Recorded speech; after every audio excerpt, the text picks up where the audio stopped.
Hey guys, it's Cal from the Lighting Doctor here. I hope you guys enjoy this video with some more great landscape lighting tips. To learn more about landscape lighting, go and check out our website at lightingdoctor.ca, or if you want to see what a real quality landscape light should look like, go and check out our Try It Before You Buy It offer, where you can get a premium quality fixture at a discounted rate with your very own battery pack, so you can go and test out how that light's going to look and feel what a real premium quality light should look like.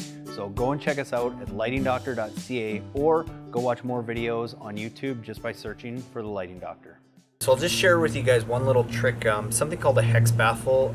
Where we use these is just to deflect the glare off the uplight. So sometimes if you have an uplight like this that's close to an area where people are going to be walking, it's not necessarily going to be pointing in their face or in their eyes or anything, but just to help keep that light a little bit more concentrated when they're looking at it from an angle. We're going to use something called a Hex Baffle that basically just slides underneath the cap of your light and goes over the lens, over the light and under the lens, and snaps back on.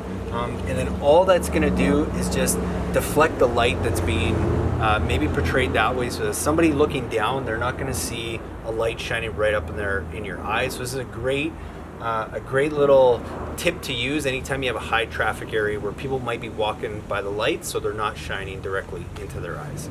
Hey guys, I really hope you enjoyed that video presentation with some great tips and tools on how to go and properly and effectively light up your landscape.